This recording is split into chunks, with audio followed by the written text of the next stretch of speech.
Good morning. You know what today is, Brandon. What day is it? It's Hump Day. Mike. What day is it, Mike? Yeah. Listen, guess what today is? You know what, though? Woo-woo! Yeah, you know, you say we always gonna keep it real, right? What? I feel like I got the juice today. No. I did have a little bit. I have not been sleeping well. I just have not been sleeping well. My anxiety has been like at an all-time high. It's been keeping me up at night. My mind just constantly wandering. So I came in here. I have the sage burning next to me. I said my affirmations. Right, Everyone in the studio saw me. I came in and I was meditating and I was just saying positive affirmations to myself. It puts me in a nice mind space. Can you disclose maybe one or two affirmations that you may speak Yeah, my over your two life? favorite affirmations are I don't chase, I attract. And all things seen and unseen are working in my favor. Right. Those are two of my favorite affirmations. So I like to repeat those to myself whenever I'm feeling anxious. And even when I'm not feeling anxious, even when I'm having like a good day and a good morning and I wake up and everything's bright, shiny and stuff, I still like to repeat those to myself. That's beautiful. Yeah. This is the sage, by the way. We're not. This is the sage. This is the and sage. we're here. This is Paper Route. Ashley Yeah. Nicole, Moss, Brandon Marshall here. I'm struggling with my affirmations right now. Yeah? Yeah, Why, so you haven't found one that like stuck to you? No, it's because like I'm going through like this rewiring process and then also like this healing process. And so like so here's my 3 affirmations that I wrote down this week. It's Brandon, it's okay to fail. Success and failure is a part of life. Okay. Your life will be determined by how well you understand yourself. So the struggle for me right now is more so the failure part. Because I rather say, and I'm still trying to figure this out, I rather say success and lessons are a part of life, right? Because there's no failure. But when if I think of that and I embrace that, then I'm going to fail, right? So I'm struggling right now, Ashley, and maybe you can help me. You also made your return to Instagram. Welcome back. I got a follow from Brandon Marshall, and I said, I'm pretty sure we were following each other already, but then I realized you deactivated your account, but now you're back. What led to that decision? I'm not ready to come back to Instagram. I'm going to be honest with you. It's a business decision because football season's here. We have Paper Route. You know, I have a few followers, and, you know, we got to amplify. It's time to go. You know, but it's, like I'm on this personal journey of detoxing, so I've been off for a couple of months, and so I'm gonna be honest with you, I had to. Like I feel I didn't have to, but it's like, what are you doing on Instagram, man? I have to. No, I'm just saying it's you know how it is. You double tapping too much? I mean, that's part of it. Down the rabbit hole. I'll be honest with you too. Like that's part of the process as well. What that explore feed look like? That's a part of the process as well. It's like all of that, like overstimulation. Like that, and then also just I need to sit with me. So I'm back on Instagram. I'm excited about the plan that we do have. Keon and Nagin is helping me out there, but it's kind of forced. I wish I could I don't have to ever go on Instagram. Honestly, that's so funny that you say that because I was having this conversation last night with my girlfriends, and I'm somebody who like posts on stories a lot, right? But I'm not like a poster on my feed a lot. Yeah. And I was told like that's not a good social media like practice when you're like in the media for business and da da da da. But I feel you. Like I get social media fatigue, like especially like when you want to turn your Instagram into money. Everything has to be curated. Everything has to look a certain way. It's just so exhausting. It's so like, I can't. Listen, before we dive into the show, I want to shout out this guy at Starbucks real quick because I went to Starbucks and my energy was off and I just was not, like I said, I haven't been sleeping, and I went to go pick up my coffee and he opened the door for me. Oh, wow. He got off the line. Yep. As I was walking out, he got off the line to order and opened the door for me, and he said, "You have a good day." And I said, "You know what? That really made my day, my morning." So chivalry is not dead, ladies. People do still open doors. Gentlemen do still exist. We are going to dive. Absolutely, we do. Absolutely, but that was a great story. Brandon, do you open the door for random women? Random women, all ages, 100%. My mom, my daughter, Women lady. you don't know, though. Yes. Okay. Absolutely. You just like, let me get that for you. That's 100%. What about you, Keon? Do you open the door for random women? Keon come from that same. Keon never opened the door for me. He raised right. You know what you said to me as you were leaving? I know I did. I was on one yesterday, but I'm a lot calmer. Namaste, my sage is burning. We have a great show today, everybody, so let's dive right into it. Breaking news last night or yesterday afternoon, wherever you were in the world. Travis Kelce is uncertain for Thursday night football. So Chiefs head coach Andy Reid told reporters yesterday that Travis Kelce hyperextended his knee at practice, and his status for Thursday night's opener versus the Lions remains uncertain. This is a big deal. Obviously, everybody plays social media doctor, Twitter doctor, armchair doctor, whatever you want to refer to it when things like this happen. And Ocho Cinco, Ocho versus Science, had this to say about Travis's injury. He said he'll be okay once he gets past the gummy wobbling stage where the knee feels unstable. Takes 24 hours. Honestly, we will see him Thursday. Now, Brandon, Cap. what do you make of this? Obviously, Travis Kelce is, Hall of Famer, soon to be. Just one of the best tight ends we have ever seen. Incredible shape. This is a huge loss for the Chiefs. But what do you make of Ocho's tweet? Is it just 24 hours? What's the gummy wobbling stage? First of all, explain that for people like myself who don't come from the NFL world. Listen, Ocho's my guy. Hopefully everybody knows that Ocho's my guy. We go back to our playing days. Hell, like the facility that we're in. It was built off of the backs of Ocho Cinco, Terrell Owens, Chris Johnson, Darcy Johnson, Mike Sims Walker, right? Like I started off in my house. I looked up during the year of the lockout 2010, and I saw those guys just in my backyard. I'm like, hell, I can open up a facility. So now you fast forward 10 plus years later, and I'm here, right? And then I am athlete as well, Ocho versus Science. So we have some legendary moments over the history of our relationship. One of the things that I know is true about Ocho, okay, and there's no debate about this, okay. In my time with Ocho, he won't say anything negative about an athlete. Okay. Right? So Ocho is always going to be optimistic. Ocho's always going to be positive. Every damn day you follow him on Twitter. Love this, love that, love, love, love, love, love. So Bahama when Breeze, you think about McDonald's. this, like, no, this is not okay. Travis Kelce, could he potentially play? Yeah, but what type of Travis Kelce would you get? You're not going to get a 60, 70% Travis Kelce if he hyperextended his knee, right? And obviously there's grades to it. This is a big deal that not only affects Thursday night football, but it affects the whole season, depending on, the prognosis, the diagnosis.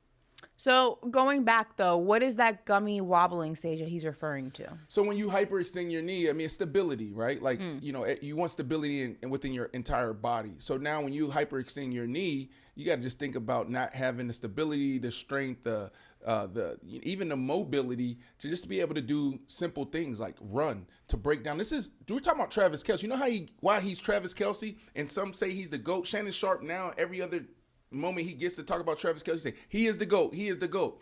It's not because he's big like Shannon Sharp or he's big like Gronkowski. He moves like a wide receiver. That's what Travis Kelce is. Travis Kelce used to play basketball in college. He is him when it comes to that. So now you take his number one attribute away, he's not effective. And Ashley, I know we're going to dive deeper into this. I just think this is a bigger deal than what, some people may think. And then also our buddy Ocho Cinco saying that he'll see him Thursday night. Well, maybe, but maybe it's just 5 snaps. Well, before we move on from this, one more thing. Listen, they're facing the Detroit Lions Thursday night football. A lot of people were criticizing that matchup, myself included. Not so much for the Chiefs, but more so for the Lions. Not a knock to the Lions, just opening night material. Don't know. But now, does this change what the outcome of the game may possibly be for you? As you know, Patrick Mahomes' favorite target is who? Travis Kelce. That's right. So do you still think the Chiefs walk away with this win? Or do you see it as a possibility that the Lions can pull this one out? Listen, Ashley, I'm not ready to go out there. Why am I talking like I'm on ESPN right now? I don't know. Get crazy. I'm taking a picture of this 11-11, by the way. This is good luck. Oh, my goodness. Look, it is. It's good luck. So Ashley, I'm not ready to really break down tomorrow's game like that. Okay. I think that's for tomorrow's show. Okay. I need to sit with this a little bit longer. But what I will say is that it can completely change things, right? Why? Because this is Travis Kelce, and you said it's Patrick Mahomes' favorite target. Now, some would say that, Patrick Mahomes entered into that Tom Brady realm. I wouldn't say Peyton Manning, but more like a Aaron Rodgers realm where they can make guys better, right? They've had so many receivers and tight ends that they threw the ball to. He loses Tyreek Hill last year. Everybody is saying, oh, my goodness, how are the Chiefs going to be the Chiefs? But he still found a way to make it to the Super Bowl and also win the Super Bowl. But Travis Kelce is his safety blanket. A safety net. And the best way, and the best way to describe this is there was a play 2 years ago, and it was a gotta have it moment. It was 4th down, and they had no play, and they just go out there, and Travis Kelce looks at Patrick Mahomes. He says, "I'm just going to get open." You understand the trust that you got to have and the type of chemistry that you have to have with a guy when a game is on the line and say, I don't have a route. I don't know what's going to happen, but I'm going to read this person. Buy enough time to just wait for me. And guess what? They end up advancing to the AFC Championship because they found a way. So now you don't have that. So it puts more pressure on a Patrick Mahomes who's still going to be Patrick Mahomes and he's still going to make guys better. He still has weapons. But this is a big deal. This is a difference maker. And you're going up against a team in the Detroit Lions that's a lot of hype. Some might say they're overhyped, but this is a really good team. And so, tomorrow we'll break it down more. But the Chiefs could potentially be in trouble if the diagnosis come back severe. All right. Well, we will see. We will circle back and dive into this a little bit more later on in the show. But what else is going on in the football world, Brennan? So, Ashley, keep it real with the folks. I don't know if how much you want to dive here, but we're talking about Colorado again, okay? Colorado was the big news this whole weekend. Took the whole sports world by storm. Deion Sanders, Shedeur Stevens, Travis Hunter, where everybody was talking about them. Everybody was talking about them Saturday. Everybody's talking about Sunday. Everybody's talking about them on Monday. Everybody's talking about them on Tuesday. And now we're talking about them on Wednesday. Why? Because they now move into the top 25. I mean, the last time they were in the top 25 and they had a cup of tea in the top 25. Did you say Deion Stevens? No, I said Deion Sanders. Could have sworn you said Stevens. Maybe I did, but it's because it's hump day. Right? Sanders. but here you go. So now, why are they in the news again? And Ashley, they might be in the news again tomorrow because there's so much surrounding this team. They got another big game. But now they're in the top 25. The last time they were in the top 25, they had a cup of tea there. It was a brief stint. Was in the 2020 season. And then you got to go back, to 2016 where they actually finished the season in the top 25. So they weren't ranked going into Saturday's game. They were actually the underdogs. They were, predicted to lose by 21 points. And they beat TCU. Remember, TCU, and we talked about this beating a dead horse, but TCU was in a national championship last year. So this is a big deal. So Ashley, my question to you with this news of the day is, will they be another Colorado team that finished the year in the top 25? The last time they did this was 2016. Yeah, I mean, look, this is not the official college ranking. Obviously, when we start talking about, college playoffs and things like that's not what this is. But, this is a great moment for Deion, especially because a lot of people did doubt, his transition from Jackson State to Colorado. A lot of people were knocking it. There was a lot of hoorah-rah surrounding the decision. Everyone had an opinion about it, and a lot of those opinions were not great. It's a little premature. It's been one game. Ashley, that's not energy that you had at 9 a.m. I'm not. No.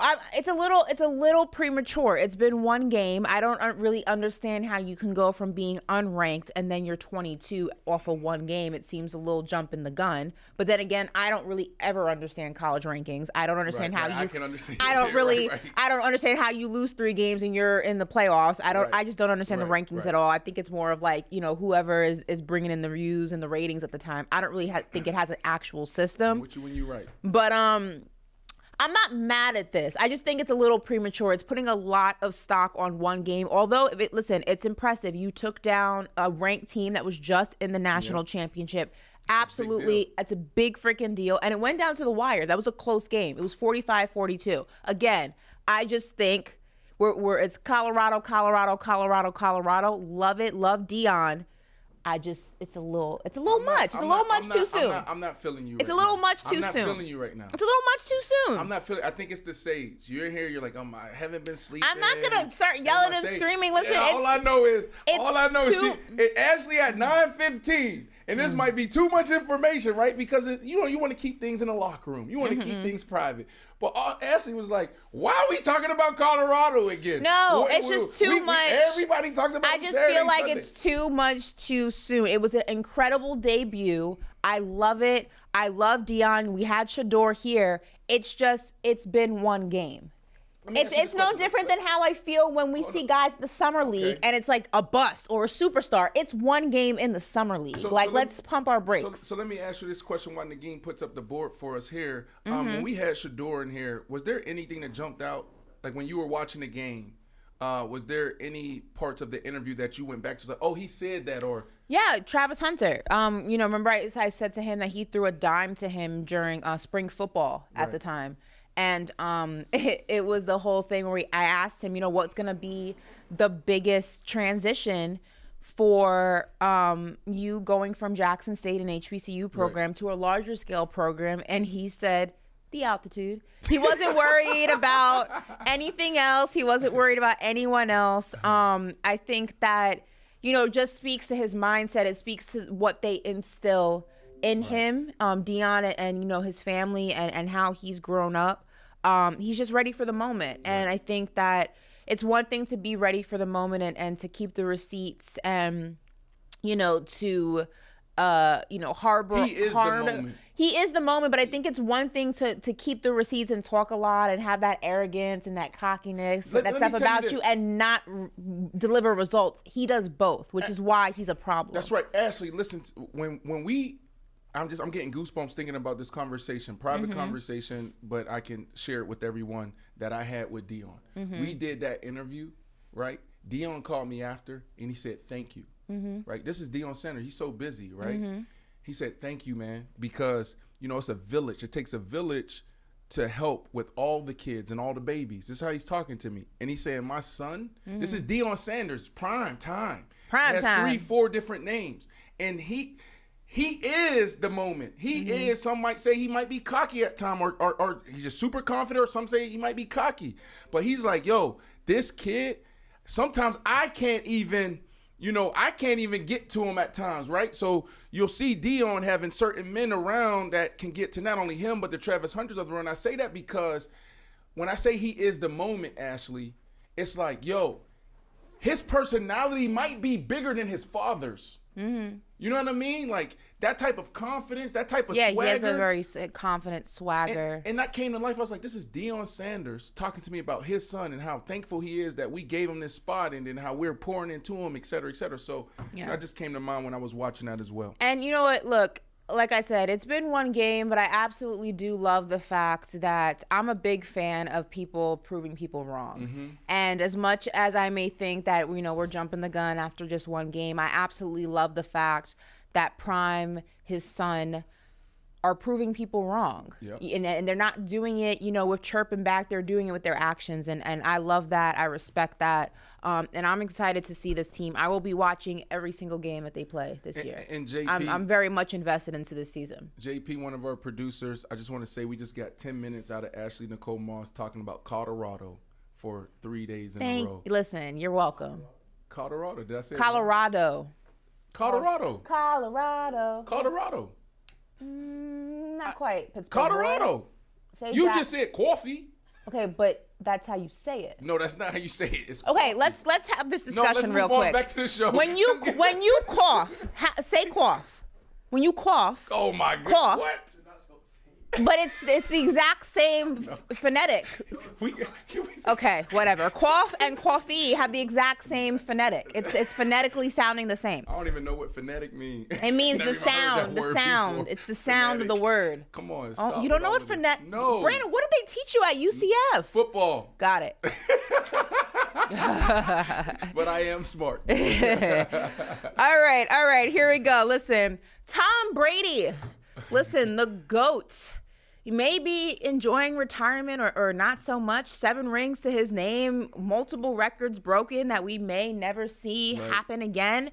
But even in retirement, even in all the busy things he has going on, he cannot stop harping on the rings that never were. Listen, the NFL script is something that we're constantly talking about during the NFL season, and the NFL put out a hilarious video attesting to this script. And Tom Brady said there ain't no script, because if there was, he wouldn't have lost to Peyton's little brother twice. Take a look at this video. You think the NFL scripted? You think I really would have played along with the script that had me losing to Peyton's little brother Eli twice in the Super Bowl?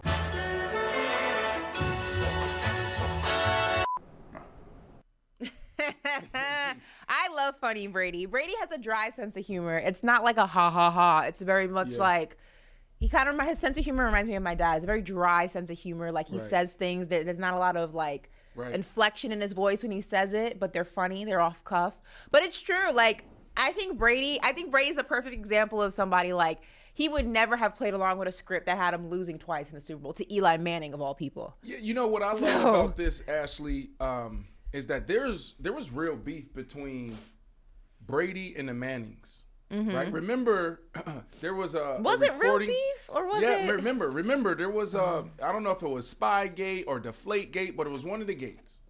And there was some recordings that came out. Maybe it was his father, maybe it was him, and he was talking about how he was like, basically like, I'm better than Peyton Manning. It was him. It's about him and Peyton Manning.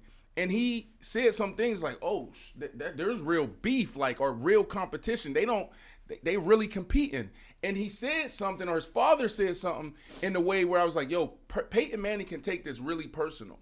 But what I love about this, and what I loved about the relationship for the past 20, 25 years, is that they work together and they play together. Right? They've always acted like this. They've always been fun. They've always, dumbed themselves down, right? Knowing that there's 3 Hall of Famers. So I absolutely love this. Tom Brady, Peyton Manning, Eli Manning, they continue to just bring us beautiful jewels like this from a comedy standpoint. So. And if you guys missed the video, Tom Brady said, quote, "You think I would really play along with a script that had me losing to Peyton's little brother Eli twice in the Super Bowl?" And he said, "No." We used to be. I actually hate Tom Brady for losing to Eli Manning twice, because Giants fans won't shut the hell up about it, to this day. I actually have a beef with Tom Brady for life for this very reason, because Giant fans will continue to walk around not only, "Oh, we won a Super Bowl in this decade and the last decade. Can the Cowboys do that? And we beat Tom Brady. Da-da-da-da. Brady, this is your fault. They wouldn't have these bragging rights if it weren't for you, Brady." But they were the better team.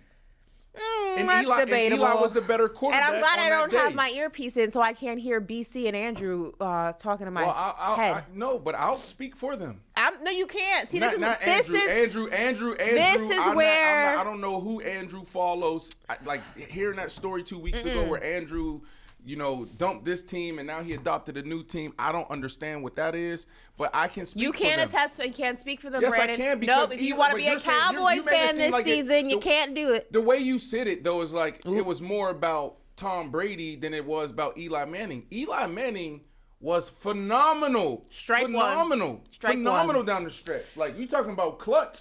Some of the most clutch plays that we have ever seen in this game. So put respect on Eli Manning's name. Now, is he his brother? Absolutely not. Is he Tom Brady? Absolutely not. But man, he showed up when he was supposed to, and he got 2 rings, and he'll be a Hall of Famer, whether we like it or not. I would like the Cowboys bandwagon committee to take note of what Brandon Marshall just said and add that to the record of him when we review his application after Sunday's game, that he on September 6th went ahead and defended the Giants on this show. That is officially a strike 1 against you. Are we journalists or not? That is a strike 1 against you. Yeah. Let's go so there. We're going to go ahead and just mark that for the record and for the review. Are we journalists or not? We will mark that for the record and for the review process. Yeah. You're not even a journalist. Yeah. How you know? Because you're not. You don't know. You didn't go to journalism I went to school for football, and I went to school for communications and journalism. No, you didn't. UCF has the best program when it comes to journalism. That is not even remotely close to the truth. Close? It's not even close. Syracuse? and then UCF. No, that I'm not even about to argue this with you. Anyway, speaking of GOATs,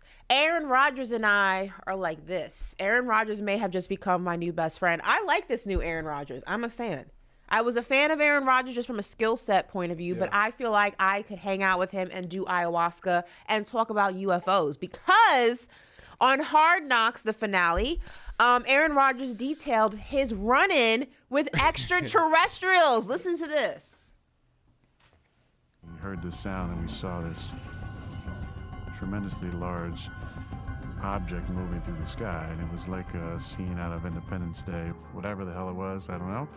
But it was definitely unidentified. It was definitely flying. It was definitely a large object. Aaron, I believe you. We could have, I would love to sit down with you and have this conversation. I wholeheartedly believe you when you tell this story. Aliens are real. We've had this conversation on this very show. You guys know I'm very big into the stars and energy and the galaxies. You're an environmentalist. Aaron Rodgers, you and I can sit down for just an hour, drink ayahuasca, and talk about UFOs. This is my kind of guy. This is my kind of guy. First off, you can't drink ayahuasca and then have a conversation. I feel like you go into like hallucination. Not if you do it with somebody How you know? shaman. Have you done it? No, but I've researched it. Ashley, no. Listen, This is my kind of guy. I had some interesting people like, yo, we're all going to Costa Rica. I love Costa Rica. We would love. It's a small group. Mm-hmm. It was like an elite group. Like this is when I was like, yo, what they call it, the Illuminati and those little groups. I'm like, yo, that's a real thing, because all of a sudden these people start inviting me to weird things like this, and so they're like, yeah, this is how it's going to be for 3-4 days. I was so scared and so frightened. So I've never done it before, but I don't think you can go have a conversation. And then Aaron Rodgers, I'm not subscribing to this whole UFO thing, but Aaron Rodgers has opened up my mind and many others to this ayahuasca, to these dark retreats, plans. What are you not subscribing to? The UFO thing. Like, come on, you're going too far. Like, you don't think aliens exist? You think of let me give you. Seen them. I haven't seen them. Let me give you the quick science of this. Don't give me no quick science. I'm gonna give you the quick science. The quick science. Does sharks exist? So you think because you can't see something that it doesn't exist? Do you believe in God? Do you believe in God? Have you ever seen God? Answer my question. No, because what are you saying? Like, have you seen God? No, doesn't mean you don't believe in it. I've seen God. If you look at the science of our solar system very quickly, right? Every star in the sky is a sun to a different planet. The Milky Way is only one galaxy of multiple galaxies in the universe.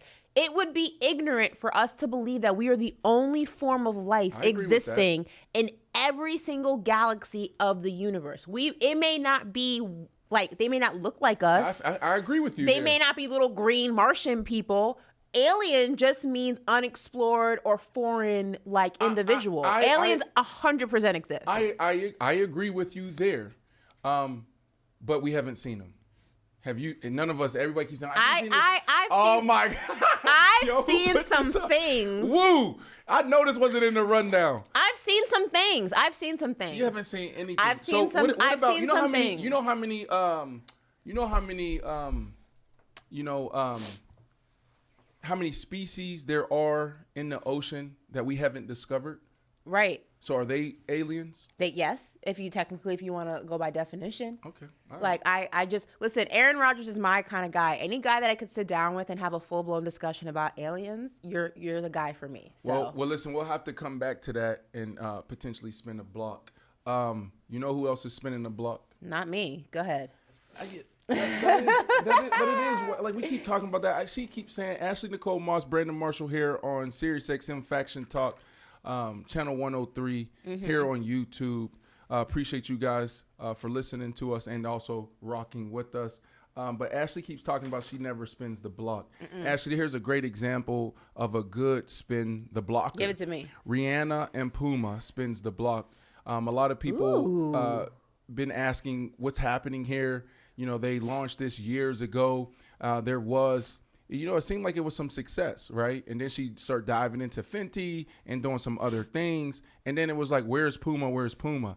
So now, you have Rihanna and Puma coming back together. and everybody, all the little girlies, and I don't know why JP got me saying that. All the little girlies is getting their money ready. But here's a dope video of Rihanna. She looks amazing. She just had baby number 2. And it seems like she's back to business. So it's Puma, it's Fenty, and now what's next? What everybody's been waiting for is this next album. Where you're going next? Look, she looks phenomenal. I think this was. I mean, I know where I'm going next, but I can't tell you that. What's the fun of that? Right.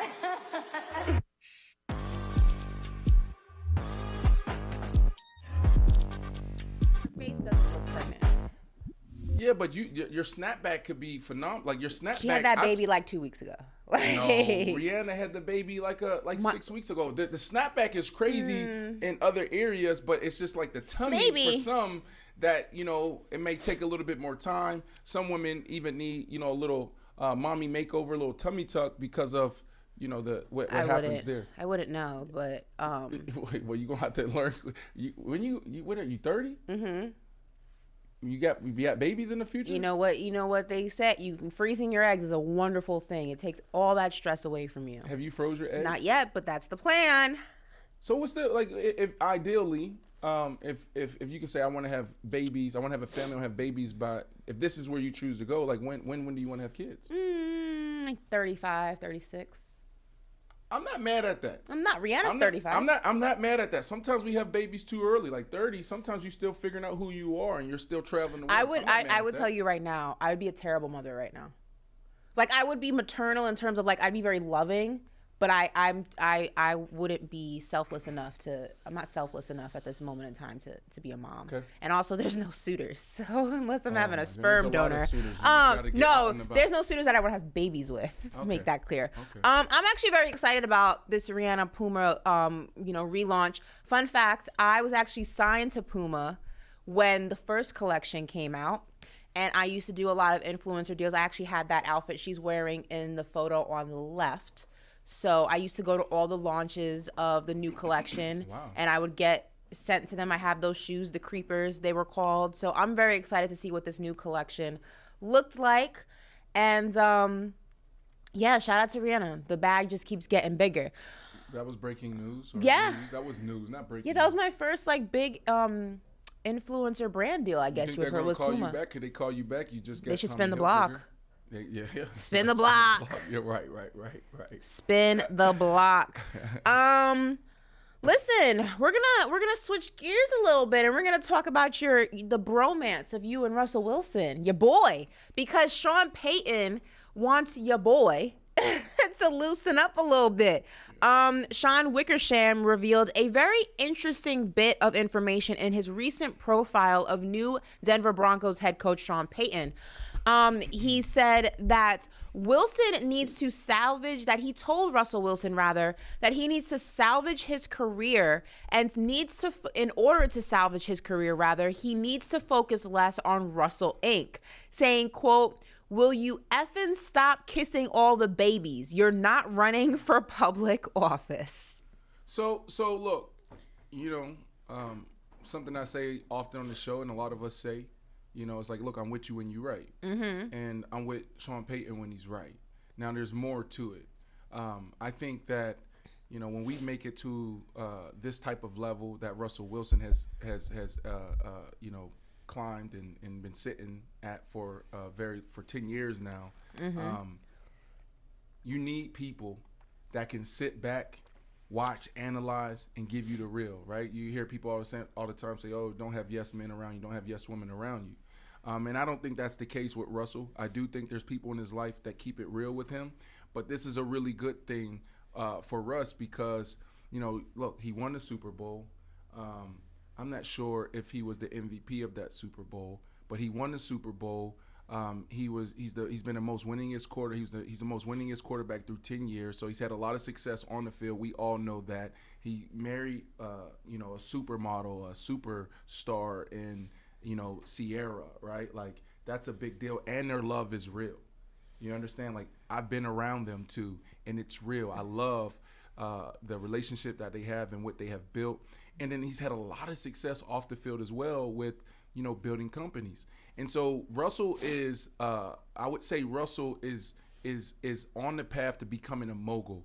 You know, who's a mogul? Tom Brady does it quietly. You see Peyton Manning, which Peyton Manning is doing with Omaha Productions and other ventures. There's LeBron James. They do it. But it's like you got to do it at the right time, right? And you also got to know when to add and when to subtract. And so Russell's in this pivotal moment in his career where it's like all those things are easier when you're winning.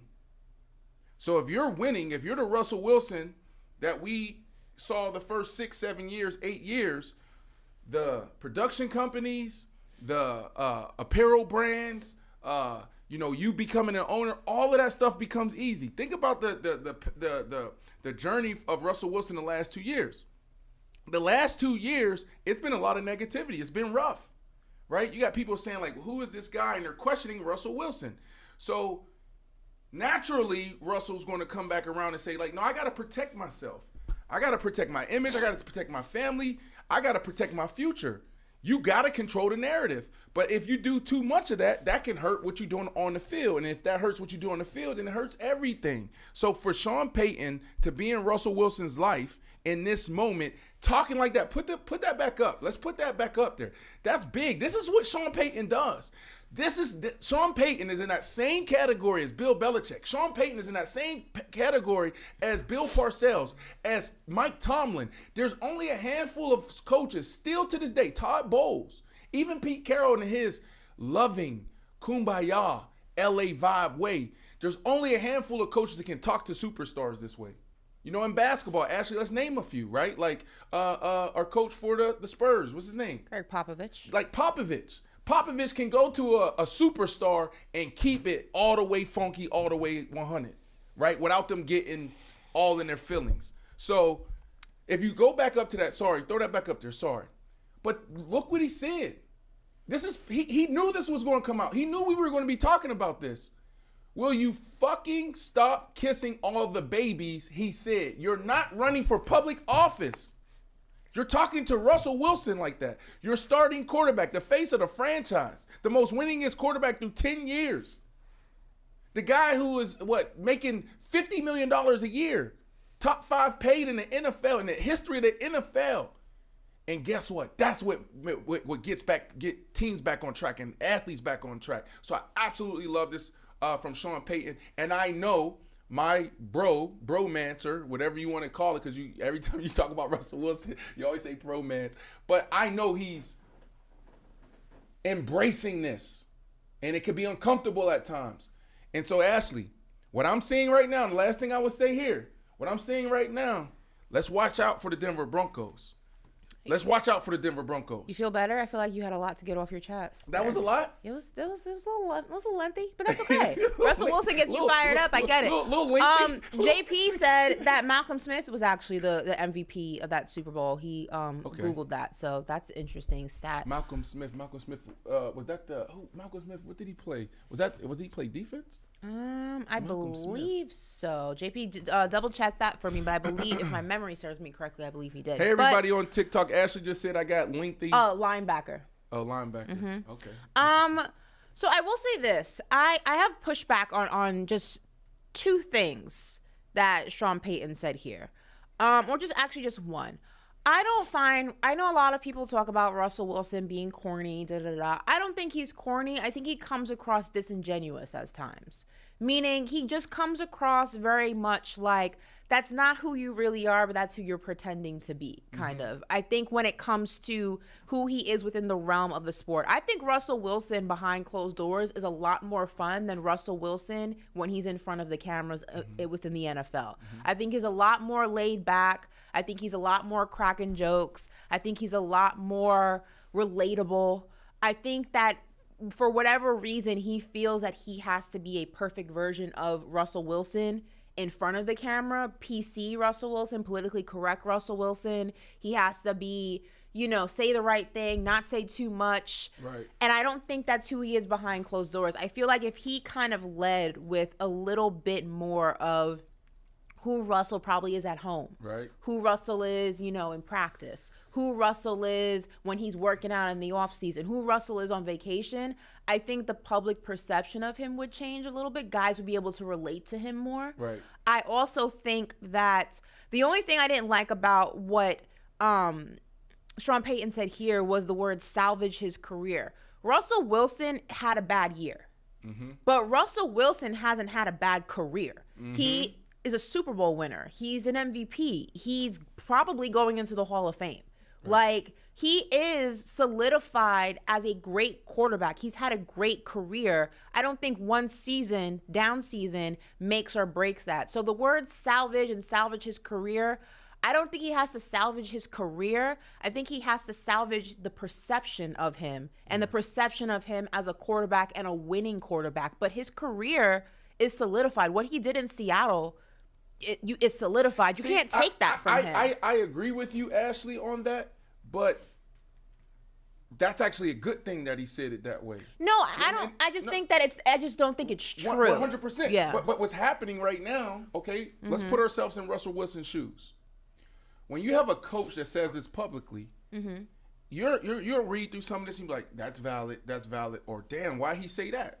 And then you may go to him and say, well, Coach, why'd you say that? You know what I'm saying? Like Jay Cutler, 2008, he publicly came out and he said, you know what? If B. Marsh continue to get in trouble, we're just going to have to move on from him. And I was crushed. I'm sitting there watching this like, yo, how my dog say that? And I pull him to the side. I'm like, bro, this is how that made me feel. Why would you do that?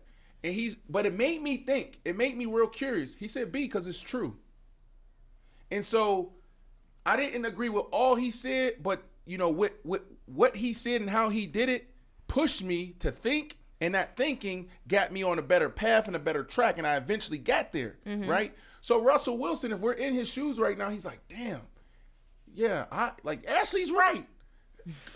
Salvage my career. You know who I am? But then what's happening now is he's on notice. He might be even walking on some eggshells. And it's like, all right, now I got to be on my game. And now, like, that don't matter. It's about ball. It's about this. And so this is what makes Sean Payton special. I agree completely. I just think, for me, my biggest knock against Russell, I don't use a down year as a defining moment in a player's career. If you've had several down years, that's a conversation. That was he a one and done? Was he a one-hit wonder, a one-trick pony? But we're talking about Russell Wilson, who his resume speaks for itself. I mean, you pull up the stats. You pull up 2-time Super Bowl, been to a Super Bowl twice, back-to-back. Right. Winning one. Should have had 2 if it wasn't for that crazy call that, the Marshawn Lynch not running it call, but that's different. I mean, Russell's solidified in what he's done in his career. Right. I just wish Russell was less robotic. Hold on. I think that's the word, not disingenuous. Robotic is the word. Actually, you were dead on your assessment, and it's not like I think. You know, this is my brother. Hold on. Russell Wilson is robotic. I tell you, listen. I'll tell you, and I don't even go disclose too much personal stuff and private things. Russell Wilson is amazing when we freaking in Cabo. He's amazing when you're at his crib and we're training and we're out to dinner. He is amazing. But you got to understand that, like, not just Russell Wilson, it's like LeBron James. Do we always get the most genuine version of LeBron James? I'll tell you right now, who LeBron is on camera is who LeBron is behind the scenes. Really? He is that what person. About this? Why the hell, and this is just something like just very interesting and very he is that person. petty, but LeBron James is not trying to control his narrative. LeBron James, like they keep saying, every time he has a book in his hand, he's always on page 1. I mean, it's funny, but I'm saying LeBron's mannerisms, the way he talks, the way he speaks, the way he carries himself, that's LeBron if you saw him outside of the game. Okay. Like Russell he flips a switch almost, and I feel like Russell has a lot more about his personality that's endearing, that he like if a reporter, if you're in a post conference after a game and a reporter says something crazy to you, I want to hear Russell say, We're not talking about that right now. I'm not dealing with that. Like I don't want to hear. time out. I don't want to hear him Okay. say, "Yeah, you know, we're just going through a little bit of a rough." No, like give me a Time out. Tom Okay, Brady let's talk answer. about it. Call him out. Okay, so I bring up. We're not worried about the reason why I that. bring up LeBron, and I'm gonna get to that. Let me write down because I can forget some stuff. All right, post game response. Okay, boom, I got that. LeBron James, is he not strategic when he steps in front of the camera? Strategic in what way? LeBron Controlling his message, controlling his narrative, understanding what he's trying to accomplish, understanding where he's going tomorrow, where he's going in 5 years. Is LeBron James strategic? That's the whole clutch machine. I'm not trying to argue with you, but I'm just trying to. Yeah. That's the whole clutch machine. So but can you answer LeBron's the question? personality is the same. Okay, but is he strategic when how he moves publicly and how he conducts himself in those post game interviews? Yes and no, but it's yes and no because is he strategic about maybe? Ashley, he is. Yes but and no. What it His comes off person. is he'll curse. LeBron will curse. LeBron will give you what you just said. But now you're talking about Russell Wilson. Don't forget who Russell Wilson is. This Christian, his faith, his Christianity. religion. That's who he is. I agree. So he's not going to come out and curse. I don't expect him to. He's not going to be combative. He is a kumbaya loving guy. So that part where people usually get mad, and that's why people like frown on the guys like Russell Wilson and the Tim Tebow's. Tim Tebow went through the same thing. Oh, when the whole world responds this way, now you want me to respond that way, but I'm walking this way. So yeah, but Tim Tebow was the same way outside of the cameras as he was in. There's a difference between being strategic and being disingenuous. Being strategic is not the same thing as being disingenuous. Who Tim Tebow is in front of the cameras is who he is behind the scenes. It's the same guy who waited to have sex until he was married. We don't know that. That's the narrative. That's the narrative that he pushed. But what I'm saying is, as even you know this, as somebody who knows Russell Wilson outside of the specs of the game, you know for a fact that he is a lot cooler, a lot chiller, a lot more relatable than he presents himself in front of the camera. He acts like a politician when the cameras are on. He acts like somebody who's very robotic and who's very like PC. There doesn't come across like he's giving you the real. He's not giving you his real thoughts. He's not giving you his real emotions. It's a very watered down what you want to hear version, and people have a hard time relating to that. Tell me how you really feel. You don't have to be rude. You don't have to scream. You don't have to curse. But be authentic, be real. But why? Because when I'm real, like I'm gonna give you the real, right? Like he has, how many followers does his wife have? How many followers does he have? How many people is watching Monday Night Football? How many people is watching these post-conference interviews? So as athletes and artists or people in prominent positions, right, that have a platform, right? Like that's why I brought up LeBron, because if you can control your narrative, and sometimes you can go too far, and I agree with you, sometimes Russell Wilson and other athletes may go too far trying to control their narrative. Mm-hmm. But if I give you my real, you're gonna hurt me. So you go out there and you try to control what you can control. And a lot of athletes, and look at Bill Belichick, he gives you who he is and is real, but he ain't giving you nothing.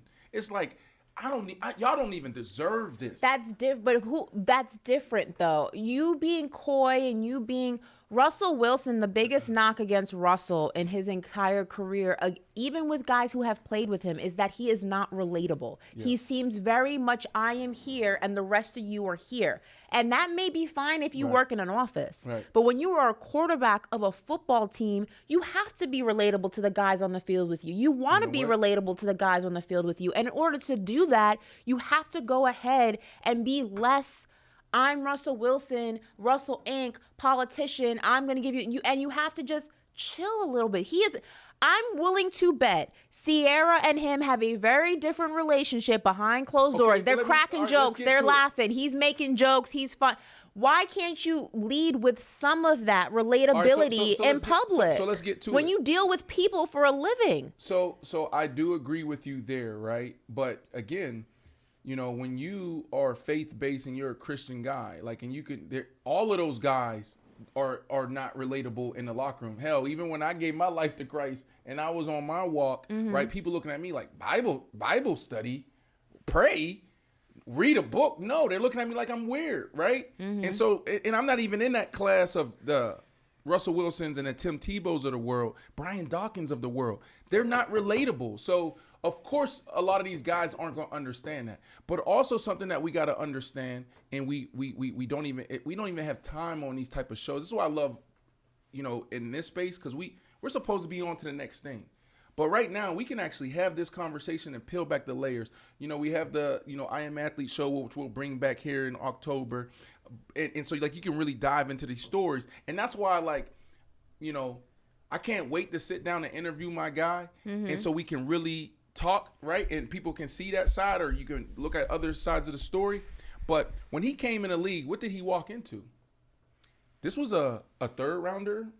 Right, he wasn't even a starter. They gave him the ball like a week or two before. Like, okay, you're the guy. But that's so far gone. I know, now. But listen to what I'm saying. I'm just saying, now let's go back to, me and you both into mental health. So we understand the process, right? Trauma, and then like how you can build things around like boundaries, guardrails to protect yourself. So when he came in, and I never talked to him about this, but there's speculation and there's stories out there. But wasn't there disrespect in the guys disrespecting his past marriage? Right, his teammates, right? Remember, Richard, like people don't understand the Legion of Boom. These are like the competition and the like you're talking about the fights every single day that the offense went through against the defense was legendary. It was like the Pittsburgh Steelers. They're on one team now. The Pittsburgh Steelers, okay, versus the Cincinnati Bengals or the Cleveland Browns, like legendary, but they're on the same team. And I'm saying that because I have some information, and it's like, think about all these people that's standing up saying, well, Russell Wilson this, I play with him, Russell Wilson that. These are guys that every day was totally disrespectful to Russell Wilson. And so now he built a border around himself to like protect himself in that environment. And now the Legion of Boom is gone. Now he can morph and evolve into the leader. Now I'm the guy. And so I say that because I feel like, there came a time where he had to figure out how to survive in that locker room. And then once those guys was gone, it's like, okay, now who am I, the leader? So I just think there's more to it of why Russell Wilson moved the way he moves. And now he's in Denver. But you having up a barrier to protect yourself and to protect your peace and things like that is different than not being relatable. We had this conversation with Matthew Stafford. Matthew Stafford is having a hard time relating to his young wide receivers, and it is what's the word I'm looking for? His success as a quarterback relies on his relatability to the guys in the locker room. So what is he doing? He made those Facebook packets so that he can learn about your guys. Yes. When you deal with people, when you are the leader of a football team, you don't have the benefit of it's me and it's you. Mm-hmm. And when we get on the field, let's become one. That's not how that works. If those guys in that locker room cannot relate to you, if those guys in that locker room don't have anything that they see in similarity with you, whether it's the music you like, whether it's how you carry yourself, whether it's the jokes that you make, if there's no form of relatability, you struggle chemistry-wise, and then that trickles down to the performance of the team. All I'm simply saying is I don't need him to go out there and be a drastically different version of himself. And if what you're saying about the Legion of Boom and that era is true, that's over. Okay. Be a Russell Wilson now that people can relate to. Okay. Stop being politician Russell Wilson. Right, we don't like it. It's not getting you anywhere. So the last thing I have here in response to what you just said, and then if you want to, we can move on. Mm-hmm. Really good conversation. The Russell Wilson in Denver story is totally different than the Russell Wilson in Seattle story. The Russell Wilson in Denver story, he is more relatable. Mm-hmm. He is connected to his teammates. He's flying his teammates to San Diego. They're training. They're flying all over the place. He's going out to dinner. He's doing so much more. Why? Because of what Sean Payton just said. Throw this back up there real quick. Coach Payton said what? Stop worrying about your effing, what'd he say? Russell. It's an eye-opening tidbit from Seth Wickersham. Okay? Terrific piece on Broncos head coach Sean Payton, who shared his very point message to Russell Wilson. What are you reading? He told Russell Wilson to salvage his career, He needed to focus less on Russell, Inc. Will you effing stop kissing all the babies, he said. You're not running for public office. So let's break that down. He cares about what people thinks. So now he goes from Seattle to Denver. So now he's actually probably overdoing the whole connecting with guys in the locker room thing. The reason why it's a problem in Denver is not because Russell's not connecting with the guys in the locker room. It's not because he's not relatable. It's because he's not winning. When you go out there and you get this special, parking spot, if that's true, if your wife can come to the game and she has a special whatever because she's Sierra and she probably should have more security, or because she has her own fan base. When you do that, when you have your own PT coming into the locker room and other guys don't have that, which Tom Brady has, Peyton Manning did. All of these other guys that came before him did. When you don't win, now it's a problem. Everybody in the locker room will look at you like, yo, we just gave you how much money? You supposed to be the savior, and we losing, and we giving you all of that. That's what the problem in Denver is. It's not that he's not relatable. It's that he's not winning.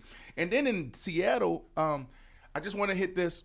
It's like I was there and I saw it, and it was so disrespectful, Ashley. This is one of the reasons why they win. Like, it's competition every single day. And I've never seen anything like this where the offense goes against the defense like this. And I'm trying to give you, people more glimpse into like this whole Russell Wilson thing in the Seattle, the Legion of Boom thing. So I was there, and I'm in year 13, Ashley. Mm-hmm. And, my career is pretty much over. All right. But I'm still, listen, I'm still me.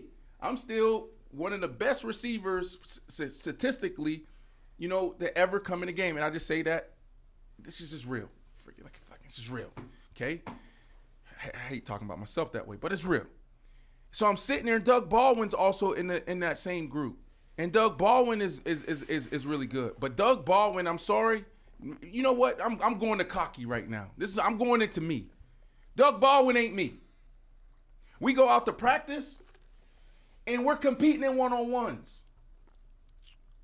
I help a DB up, shake his hand. I say, good job. We get in the meeting room, we watching film. I'm sitting all the way in the back and all the young dudes in the front. And I'm kicked up just watching film.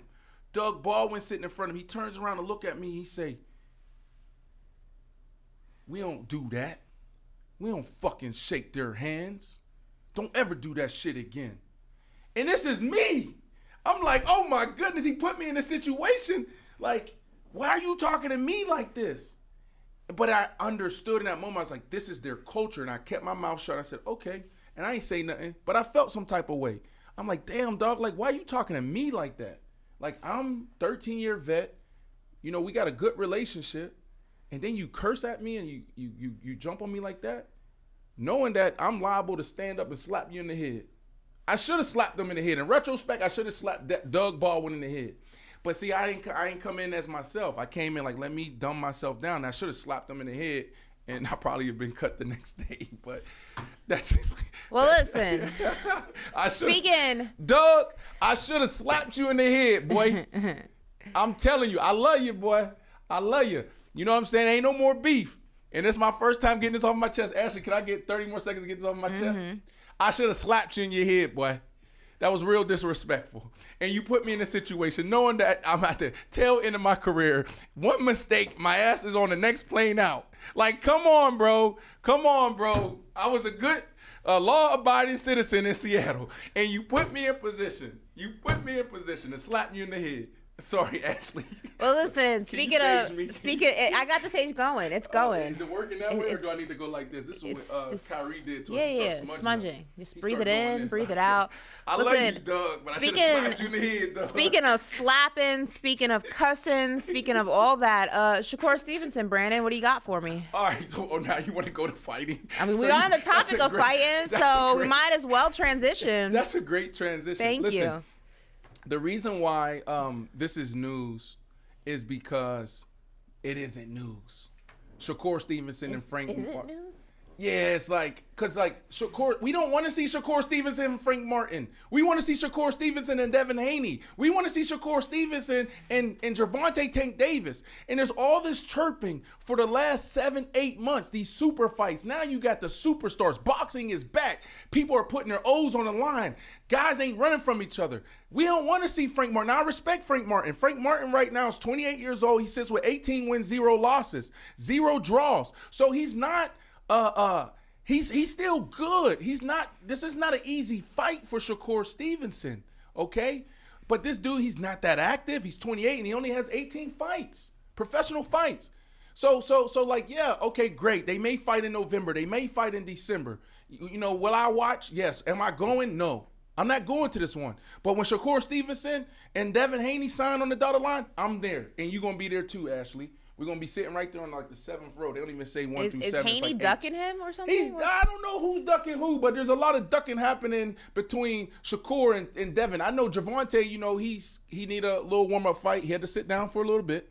But I know personally talking to Tank, he's like, yo, I want boom, boom, boom, boom, boom, and this is where I'm going. Shit, we might only see 3 more fights out of Gervonta Tank Davis. I know where his mind's at, but I don't know where Devin Haney's mind is. I know where Shakur Stevens' mind. Now he say he want it right now. So Devin Haney is the fight. That's why I'm saying, Ashley, that it's news, but it's not news, right? So this fight is not news. The news is, when are we going to see Shakur Stevenson and Devin Haney? So. All right. Somebody said Haney is a track star. He just keeps running fast. Yeah, thank you for the backup there. And I don't even know Devin like that. You know what I'm saying? And I think he's an amazing person. He's very strategic. He is him. He's great. But like, man, this era, y'all are here. You know, so I think a lot of us are excited to see Shakur Stevenson, Devin Haney, and Gervonta Tank Davis just get after it. Well, we are going to go ahead and transition back to football, and we're going to talk Mike Evans and the saga that is happening with him and Tampa Bay. They may or may not be headed for a breakup. Only time will tell, but Bucs wide receiver Mike Evans is, quote, likely playing his final season in Tampa Bay after contract talks hit an impasse, per Tampa Bay Times writer Rick Strode. Now, it is believed that Evans is seeking a contract similar to Rams wide receiver Cooper Kupp's $80 million deal, with $75 million included. Now, there has been an update since this story originally dropped. Mike Evans set a contract structure to the team that would be, quote, acceptable to him in order for him to stay in Tampa. That is according to Josina Anderson. Evans took the Buccaneers' considerations into account in that contract structure as well, and talks right now are currently still ongoing. Now, Evans has gone over 1,000 yards in each season of his career, and it would be a great feel-good story, obviously, if he could go ahead and retire and end his career with the Buccaneers. But we have seen business can get a little messy in the NFL. So, I mean, Brandon, Mike Evans, one of the best. You're a big fan. I'm a big fan. We spoke about, can he have another 1,000-yard season? Obviously, Tom Brady is no longer his QB. It's now Baker Mayfield's. But if anyone can do it, despite that, it's Mike Evans. I mean, contract talks during the season are exhausting. They are for the athlete, right? Because when you wake up every single day, you're putting your body on the line. Now, I'm not going to go that extreme and say, you know, you're putting your life on the line. A lot of people say that. I think in boxing that's true. You know, in football, over the last 40 years, we've seen maybe 2 incidents. DeMar Hamlin being the most recent one. But, like, Mike Evans can go out there today in practice, not even a game, and do what Travis Kelce did. So now you say you hyperextend your knee, right? So let's say you hyperextend your knee, but you're negotiating for a contract.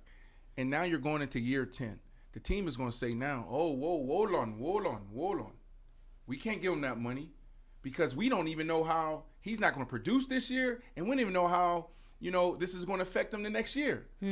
So every day as an athlete in a season, as a ball player, you're thinking about, damn, could this be the day that I roll my ankle and contract negotiations stall? Could this be the game that my knee go? So it's tough, and I love his strategy. I think he's the ultimate pro. Love watching him grow and seeing his career, just flourish. And he continues just to be – he's one of the most consistent players we've ever seen in a game, right? And I think that, this is the great approach. Look, if we don't get it done by Saturday, negotiations are off. But what is he telling us there? And I don't know. I haven't talked to Mike, but is he potentially saying that doesn't mean my business is stopping? Because you got until October to trade me, and so now you got to start thinking about if they don't get this done by Saturday, who can step up? Could the Jets step up? Could the Giants step up?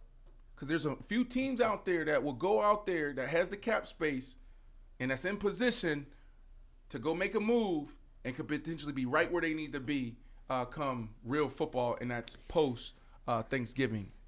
I think this situation is interesting because obviously Mike Evans' resume speaks for itself, and you would think that would equal a no-brainer for the Buccaneers. But I wonder if in the post-Tom Brady era, if they're thinking future, if they're thinking new, younger, shinier, brighter, if they're not willing to bring in a lot of that previous era with them into the new one, which is why these contract negotiations have hit an impasse. It's a weird position when you're a team that had a once-in-a-lifetime quarterback. And we've seen this, when the Steelers made their transition and when the Broncos made their transition after Peyton Manning and, the Colts with Andrew Luck. And when you have, a quarterback that you thought or was going to be in the franchise forever. In the case of Big Ben, he was. In the case of Andrew Luck, he retired early. In the case of Peyton Manning, his career came to an end because of injury in his neck after the Super Bowl and things like that.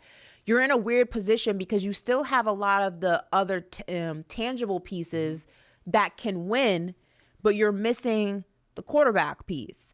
Tampa's in a situation where you had Tom Brady, you had the success, you had the Super Bowl, you still have a lot of those pieces left over, but the quarterback's not there. So you're almost in a situation like, what is our identity? Are we a competitive team? Are we a rebuilding team? Are we a little bit of both? So it's going to be interesting how the situation is handled because Mike Evans is a great asset, right. But do you pay a great asset on a team with a quarterback that you don't think is going to be the quarterback? What good is an incredible wide receiver for $80 million right. when Baker Mayfield's your quarterback? Listen, the game has changed. And so for me, it makes more sense for Mike Evans, and this is hard for some players. It makes more sense for Mike Evans to potentially go somewhere else, and also from a Buck standpoint, because everything you just said is what are we doing here, right? We seen this with the Rams, we seen this with Tampa. Tampa knew they went and got Tom Brady at 42, 43. They knew the window was small. They're lucky to get the 2 years out of Tom Brady. Was it 2 or was it 3? It was 2. It was 3? I thought it was 3. Wasn't it 3? JP, help us out there. They're lucky to get more than 1 year out of Tom, and 3. They won the Super Bowl. So I say that because that's all they wanted. And to me, I'd rather, look, I'll go all in and win the Super Bowl and then say, now we gotta sit in the cellars of the NFL, the freaking basement of the NFL for the next 7 to 10 years, because the Super Bowl is that valuable and is worth that much. So now, take your time in building your team back up. There's no rush. You just won the Super Bowl. So if I'm them, it was 3 years. So it's 3 years. So if I'm them, they're lucky to get that. If I'm them, I'm saying, you know what? Let me go get as much as possible for Mike, and then Mike can go in a situation where he get his money and he can potentially be in position to win another one. And the reason why I said the business changed, Ashley, is because back in the day, that's what it was. We can't, free agency wasn't that powerful. Your players stayed, right? Oh my goodness, I was on one team for my entire career. That's not it no more, okay? It's not it. You saw Peyton Manning in a new uniform. Peyton Manning, the face of Indy, one of the faces of the NFL. You Same saw thing Tom with Brady. Emmitt Smith back right? in the All day. Keep going. Tom Brady. Aaron Rodgers. 100%. So I think it's a good deal for both of them to sit down and say, okay, what's the next best move for us? But I can understand Mike Evans why he's sitting here and he's like, I love Tampa. I won a Super Bowl and I want to finish my career, because there's a lot of players that think that way. Dame Lillard thought that way for a long time, and now he wants out. And you want to talk about no state tax, baby. Yeah, when you talk about Tampa Bay, you got to think about Mike Evans in this way. Derrick Brooks, Warren Sapp, John Lynch, Mike Allstott, Rondé Barber. Where is he at in that list? I can tell you he's definitely top 3. When you think about Bucks, all-time Bucks, he's up there with some of those guys, and I think all of them are in the Hall of Fame. So I think that's his struggle, like why he's trying to figure this out and make it work. Yeah, listen, we'll definitely keep a lookout for this and be on Mike Evans' watch. But speaking about money, big bags are in the works for some big names in the NFL. Per Diana Rossini, Justin Jefferson, wide receiver, quarterback Joe Burrow, DE Nick Bosa, and DT Chris Jones currently have contract extension offers on the table that are, quote, record deals. Now, Chris Jones is interesting because Andy Reid, when speaking about Travis Kelce, did say that there has been no improvement on the talks between the Chiefs and Chris Jones. But Diana Rossini says not so fast. There is a deal on the table. Things may be happening sooner than rather later. But I mean, going through some of these names, Brandon, are you surprised that these guys are getting, quote, record deals, or those deals are on the table? Joe Burrow, Nick Bosa, Justin Jefferson, and Chris Jones. I'm actually shocked that these deals aren't done outside of excluding Chris Jones. Joe Burrow, this is a no-brainer, right? We know how the market works. When you are top 5 at your position, whoever sets the bar, then the next person comes up and they go above that just a little bit. We saw it this offseason play out, right? Mm-hmm. I think, was it Jalen Hurts was the first domino to fall at the quarterback position. Then you saw Justin Herbert. Then you saw Lamar Jackson, right? Daniel Jones came around. He got $40 million. He didn't even get close to the $50 million, 50 something that everybody got paid else got. before Lamar. But it's easy, right? You know where it's at. It's like plug and play. It's an easy formula. So you can throw that back up there, please. So Joe Burrow, like, what's taking so long here?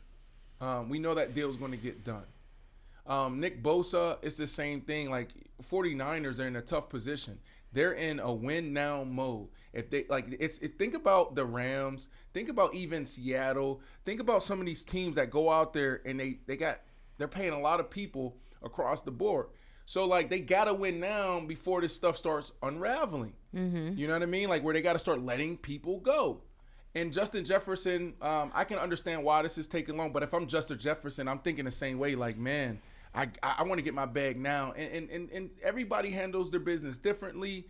I think he still has 2 years left on his deal. Mm-hmm. But I'm thinking about, like, man, could this be the play? Could this be the game where I kind of, I don't want to put any bad juju out there, but you understand what I'm saying.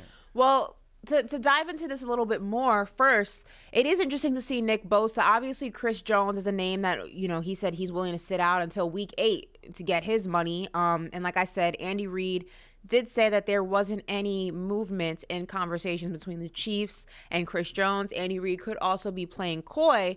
But seeing Nick Bosa's name on that list is also interesting because 3 minutes ago, it was reported that Nick Bosa is not at the 49ers facility today and is continuing his contract holdout. His status for week 1 versus the Steelers is now officially in doubt. That was about 3 minutes ago per Ian Rappaport.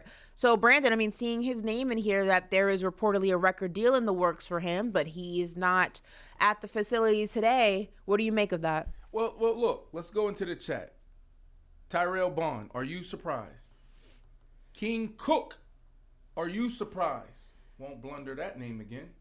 Big Daddy, are you surprised? Like, why are we surprised that he's not there, right? Like, he's standing his ground. Mm-hmm. He wants his money. And so, like, that's what people think. Like, some of these organizations, general managers, they're banking on. They think that, when the season starts, they'll show up. No, you got some real ones. And I don't know what's happening in the NFL right now, but more real ones, and I wouldn't even say real ones. I would say brave ones are starting to stand up because it is tough and it's scary to hold out or hold in. it's very scary because you're standing there all alone, and you got the fans, you got your people, you got your teammates that just like are on one side. That's how it feels. Think about what's happening in Kansas City right now, and I don't like this. I don't like this at all, right? That's where they get us. Patrick Mahomes is $7 million underpaid. Travis Kelce, who a lot of the GOAT tight ends, or the ones that could potentially be the GOAT tight ends, like Shannon Sharp is saying, he's the GOAT, is $4 million underpaid. Okay? So now we want Chris Jones to take the same discount? Why?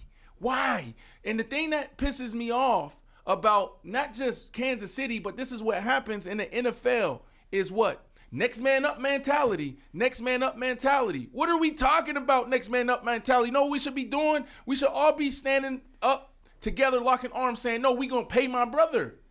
We should be holding out with him. Because when, there's a few of us where it's like, yo, we always going to be in good position. But it ain't always about you. If we're saying we're real brothers and real teammates, we can't go out there. And that message is coming from the general manager, the owner, and the head coach. Andy Reid comes out. Well, he's not here. Like, football goes on, and we're going to play ball with the guys that's here. Why are we saying the same message in the locker room? Don't forget, there's the owners versus the players. This is business. So, yes, that's where they get us, is when we get to the field. And that business is 24/7. 365. So to me, the way it should sound and the way it should look, Chris Jones ain't here. I'm rocking with my brother. He need to get paid. I love my team. I love my organization. I get it. I understand it's a business, but look at his stats. This is where I think. This is what I think, right? Held in the offseason. You got a guy holding out. Hold out with him. Saquon Barkley. There should have been 3 or 4 players that held out with Saquon Barkley. I ain't showing up until Saquon get paid. Daniel Jones should have been one of them. Yes, thank you, Ashley. Thank you. Lord knows he needs Saquon. So right. But what did Saquon? His ass should have been home playing Uno until Saquon got his deal. Only thing he said, you know what he said? He said, Daniel Jones said, you know what? He means a lot to our team, and we know things will work out. Wouldn't be my quarterback. Ashley, if you Daniel Jones, what would you have said in that situation? I wouldn't be Daniel Jones. No, but just really quickly, just play. Just what is it called? Role play. Role play. I would have said basically, look, Saquon is an intricate part of this offense. My success relies heavily on him being here, and until he gets paid, you guys won't see me here. Okay, thank you. That's the brave. But Daniel Jones ain't that guy. Couldn't be my quarterback. A lot of us aren't. Couldn't be my quarterback. Just saying. A lot of us aren't. But that's the trickery. That's where they get us, Ashley. Think about that. Like, and for real, because you always keep it 100 with me. And look, you're not afraid to go there with me. And I think that's what our audience and our people appreciate. Okay. But am I far off with that? Like, no, I think the general manager, and this is what they're like. I always say that we're institutionalized as players.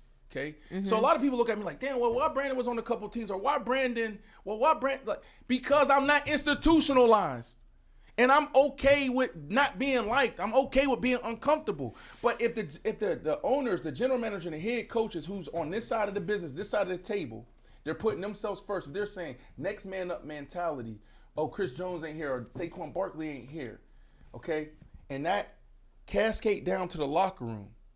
To me, that's when we should say, hold up. Let's dissect this a little bit.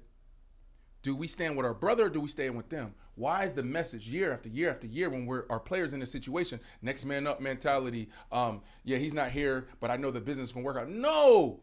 Say what's right.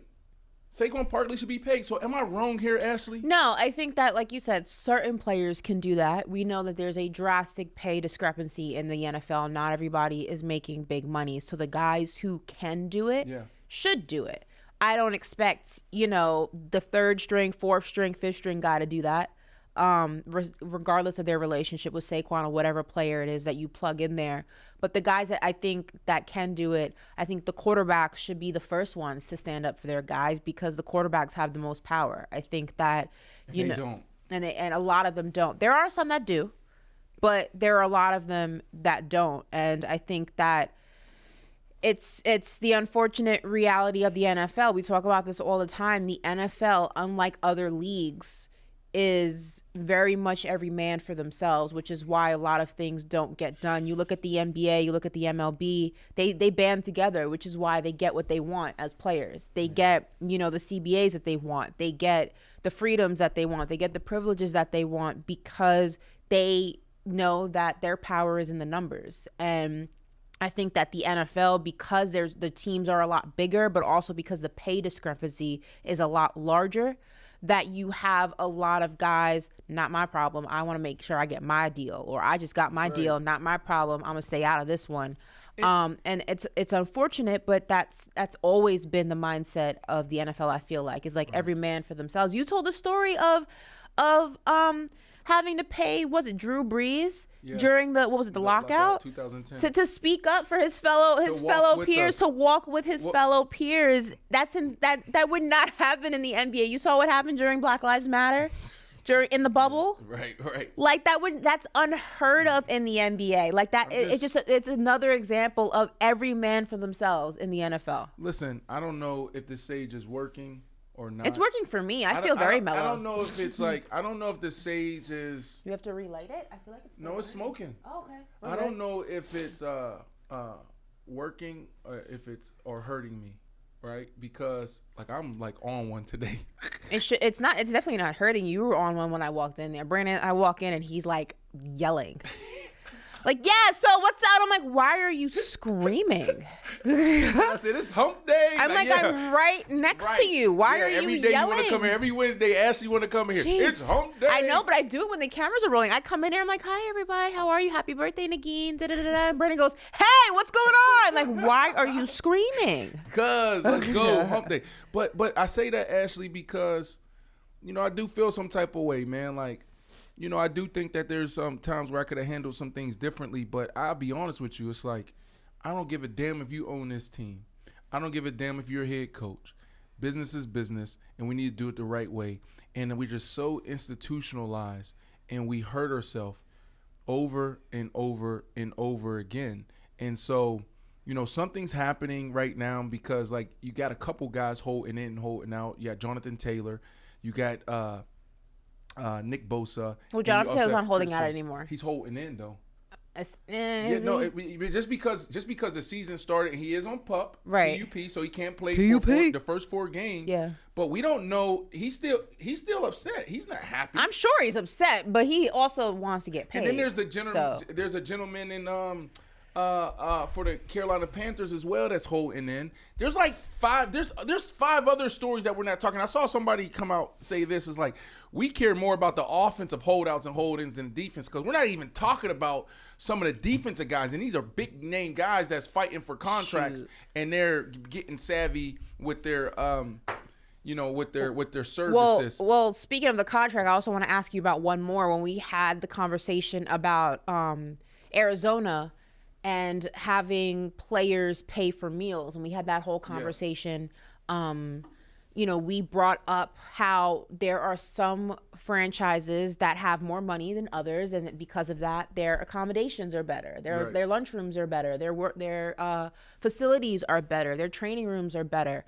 And we spoke about the Bengals, and I want to ask you: can Mike Brown even afford to pay Joe Burrow the number that is out there circulating, and that's $370 million.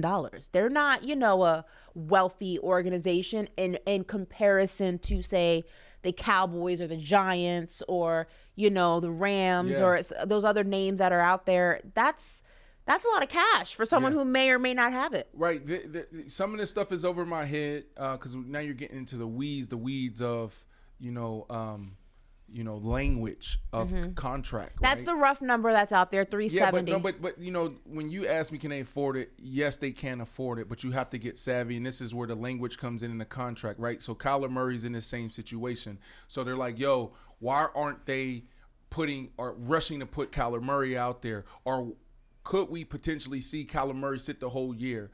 And the answer seems to be leaning towards yes. Why? Because some of your guaranteed money could be injury only, right? And then there's play. But like if Kyler Murray goes out there and he gets hurt again and he doesn't pass a physical in March of 2024, now he got $96 million guaranteed, right? And so depending on how you structure this and what language you put into the contract determines how much cash a owner needs to have. So when we see owners go out there and say, I'm guaranteeing this money, they have to have that money. They have to have that cash. So Ashley, I don't know if this is where you wanted to go with it, but Mike Brown is not one of those owners like a Jerry Jones where his franchise is worth $9 billion and he's making money 10 different ways. His only book of business is the Cincinnati Bengals. That is it. So that cash, when you go out there and you guarantee this money, has to go into I don't even know what it's not like an account, but it's like an escrow. It has to go in escrow where that money is there, and so they can afford it, but they have to get savvy with the language. The number's actually 270. Sorry, not 370. JP has fat fingers. He says he wrote 3 instead of 2, but 270. Fat fingers. That's my dog told me he got fat fingers and like what are we doing, JP? Like fat finger. Like, that was just weird. I don't know. I'm sorry. Like I love JP. Okay. JP, can we get JP's audio right now? Can JP? We can't hear him anyway. We don't have our pieces in. Why you ain't got the pieces for us? Me? I'm not the technical director. 270 is actually the number. So 270. That's still a lot of cash. For an owner who.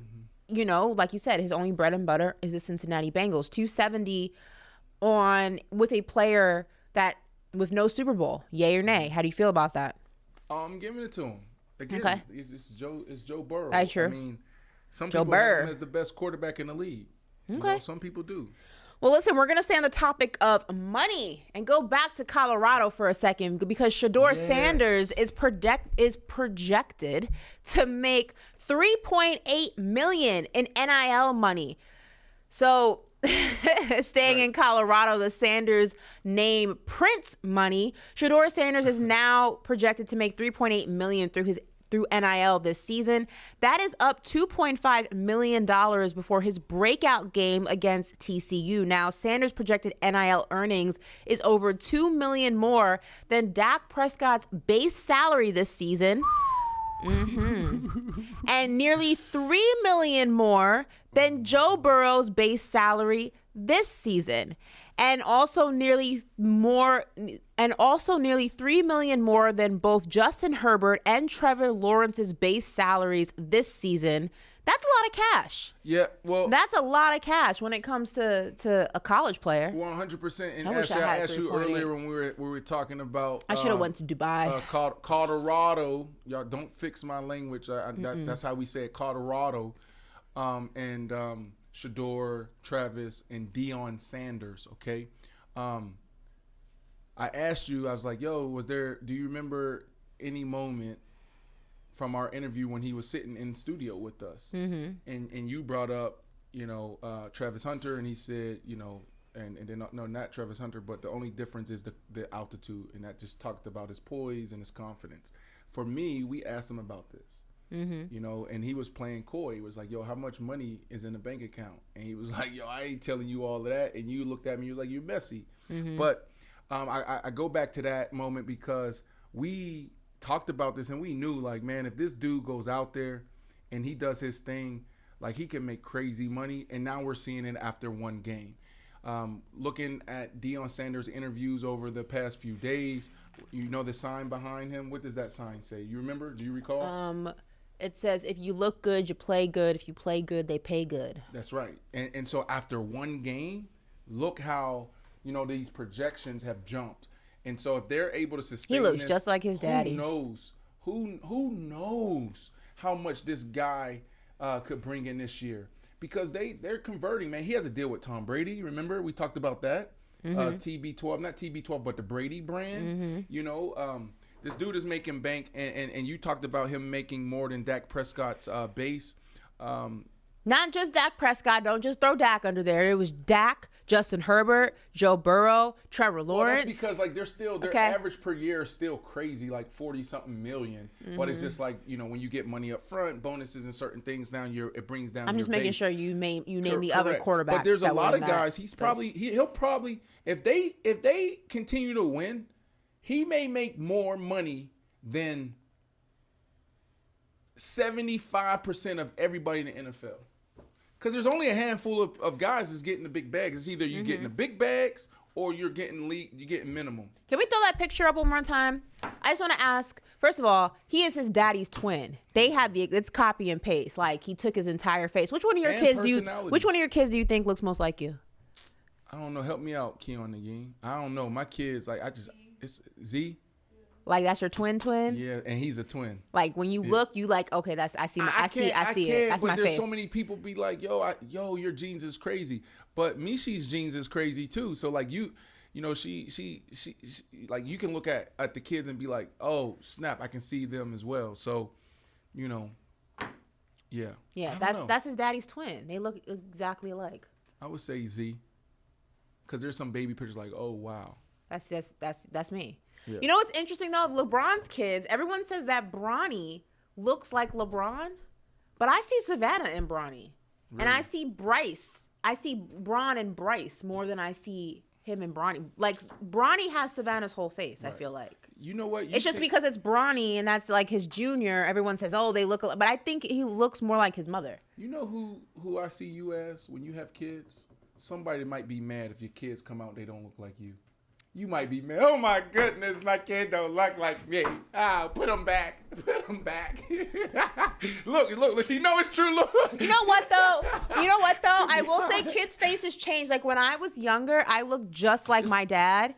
And then as I've gotten older, I look more like my mom. We ain't talking about your dad and your mom. We talking about you and your personality. If the kid came out and they look like your husband. Yeah, or because your what daddy, the hell? I did the work. Why do you get the daddy. genes? But you talking about freezing eggs. I can see Ashley in a situation where Ashley's like, look, business is booming. I got 3-4 different shows. I ain't got time for no man. But we just going, you going to be partner up. No. I don't want a sperm donor.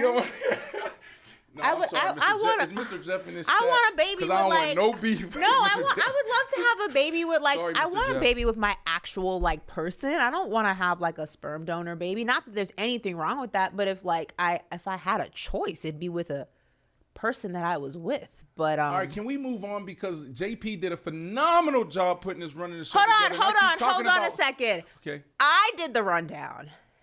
Debatable. Debatable. I did the rundown yesterday too, and you said it was JP. I don't want Colorado. I don't want to talk about no Colorado. Where do you think he got the shell of this rundown from? It was me. I did it yesterday too, and you gave him credit for it. Like, I'm chopped liver. Oh, so JP, I wish we had. That's his crazy. audio. JP and I work on it together, but yesterday's rundown. I know we can't hear JP, Ashley, and I. But is there any way JP can? He said tap in Ashley right now? Nicole Moss, rundown queen. I just can't believe that, like, Brandon won't give me my props when props are due. That's insane. That's so ugly. JP typical. Is, typical. You know what JP is? JP is typical. Russell Wilson. JP is not Russell Wilson. That's crazy. I'm talking about from what you said. Yo, he's gonna flame you for that. Oh my God. He wants you know, from what Sean Payton said. You know, that's my guy. But he a politician. Hey, yo, JP is gonna flame you. No, that's what he Look, he said Brandon is disrespectful as F. You just called him Russell Wilson. Oh my God. I'm just saying, from what Sean Payton said, that he need to stop kissing babies and acting like he's running for office or something. That's what JP doing. He want everybody, you know what I'm saying? Stop doing that. Yo, he's gonna get you. Listen, we're gonna, because you put together a phenomenal show. Me and JP put together a phenomenal show. We did it. I told you. He fit. I told you. I need help. He's on the West Coast. It's JP and Ashley versus me and who? I need help. You can have Keon. Hey, Ashley Nicole Moss, Brandon Marshall here. Faction Talk, Sirius XM Channel 103. We're here on YouTube. Paper Route presented by I Am Athlete. This is our version of our daily sports show where we get into sports and culture. So everybody who's new, everybody watching on YouTube or listening, you know, thank you. Keep rocking with us. And for everyone like the Christy O's of the world, the Pamelas of the world, I haven't seen Go St. Patrick. Can we do a wellness check on Go St. Patrick? But for the ones that have been rocking with us for 7 months, we freaking salute you. We love you. Hopefully y'all got y'all care packages. Send in the pictures. We want to see, you know, you guys rocking the I Am Athlete gear. We want to see you guys, representing, and we just want to say thank you. Thank you. But Ashley, we have 10 minutes left. Yeah. Is there any way we can get through word on the tweet that JP? I know he put this together. We're not going to get through all of word on the tweet, but I feel like the best conversation that we can have is this one I'm going to bring up right now. Okay. All right. So BetOnline.ag released betting odds on which quarterbacks are most likely to lose their starting jobs this season. It's a little messy. BetOnline's messy, just like you. Did you write this list? No. Who put this in the show? This was JP's work. Yeah, I wouldn't be this messy. But he want to come off as a politician publicly, but he put in mess. Why we gotta? Can I get through this? Go. Thank you. We have a list of all the starting quarterbacks in the NFL and are ordered on who is most likely to lose their starting job. Now, the Arizona Cardinals were omitted because we don't know who their starting quarterback is going to be. But the top 5 is as follows. Buccaneers' Baker Mayfield is currently leading with 2-1 odds as most likely to lose his starting job this season, followed by the Commanders' Sam Howell, 4-1. Titans' Ryan Tannehill is in the top 3, 6-1 odds. You have Texans' CJ Stroud, which I don't think is going to happen, 7-1 odds. You have the Patriots at number 5, Mac Jones, 7-1. And if we go down the list a little bit more, just to kind of, make things interesting, 13, the 49ers, Brock Purdy, 25-1 odds. We have the Seahawks, Geno Smith, 40-1 odds. The Cowboys, Dak Prescott, 100-1 odds, so AKA not happening. And of course, the last on the list is Chiefs Patrick Mahomes, 1,000-1 odds. So Brady, let's just focus right now on the top 5. We'll go a little bit deeper. We'll go top 10. Okay. We have Falcons Desmond Ridder, 9-1. Colts Anthony Richardson, 10-1. Panthers Bryce Young, 12-1. Raiders Jimmy Garoppolo, 14-1. And rounding out the top 10 is Packers Jordan Love, 14-1. This is an absolutely messy list, but I mean, what do you make of it? This is messy. I don't like this. It is messy. It's really negative. But it's a great conversation. So let's have it. Mm-hmm. I don't think any quarterback will be replaced this year, right? Because the quarterbacks, and I know you say you want to, just focus on the top 10. No, we can focus wherever. All right, but now you look at like Jimmy G. If Josh McDaniels bench Jimmy G, replaces Jimmy G, he loses his job. Oh. Because you got to think about it, right? Like, this is another player that you stood on the table for. You gave up Derek Carr. Especially if Derek Carr go in New Orleans, uptown, and he having success and they're winning, which they will. And now the guy that you brought in to replace him flames out. You're done. So he has to rock with Jimmy G. Okay? Mac Jones, in his top 10, I can see a Mac Jones because Bill Belichick, he just doesn't play, right?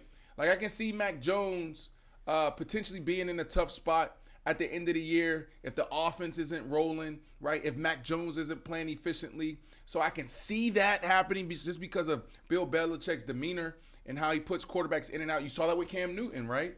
Cam Newton. So there it is.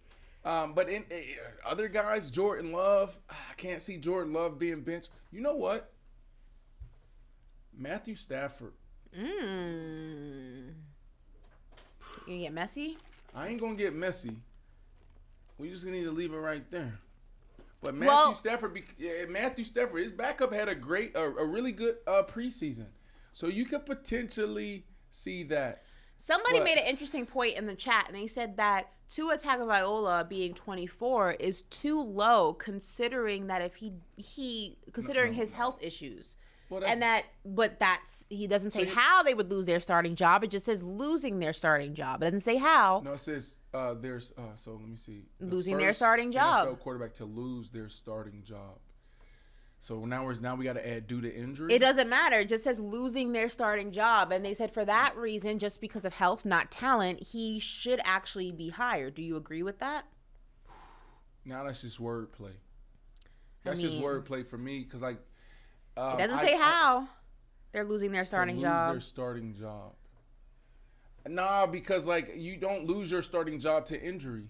You know, that's just one of those things. Like you know, like You kinda do. Of course, in the history of sports, right? People have been Wally pipped, right? Go back to the baseball days where Isn't that how Tom Brady got the starting job in correct. So it New does England? happen, but like like the unspoken rule is like you don't lose your job to injury, but it happens absolutely. It does. It also happened to Trey Lance, Jimmy Yeah. Garoppolo. It happened to him again. Brock Lance, Purdy. Did Trey Lance ever have the starting job? At really? one point, he lost the starting job He twice started to off- injury. No, not twice. He What do you started mean? off- Jimmy Garoppolo, he lost it. No. Are you talking about Jimmy? Jimmy and then No, Brock Trey Purdy. He didn't. Trey Lance wasn't the starting quarterback. Technically, over, he Jimmy lost G. it because No, it he was just lost it to Brock. Jimmy G was always the quarterback, and then the next year they gave Trey Lance. No, remember Trey Lance, they said that they were going to trade Jimmy Garoppolo because Trey Lance was their guy and they didn't want him hovering over him in the locker room and being that dark shadow. And then what happens? Trey Lance gets hurt. Jimmy Garoppolo He got hurt the first year, his rookie year. last season. No, okay, that's the same thing situation. But it's technically by byproduct, he lost the starting job to Brock Purdy because Jimmy Garoppolo starts, he gets hurt, and then Brock Purdy takes the job. So he lost his starting job. Jimmy G got hurt in camp.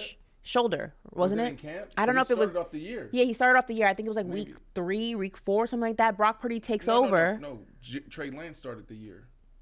Oh yes, right. Trey, So it was right. in camp potential. I don't know. Yeah, Trey was a starter at one point, but he lost his job twice. So Okay, all right. There's I'll that. Give you that. I'll give you that. The sage is starting to work and calming me down. okay. Well, how much time do we have? Do we have time for one more topic? We absolutely do. Okay.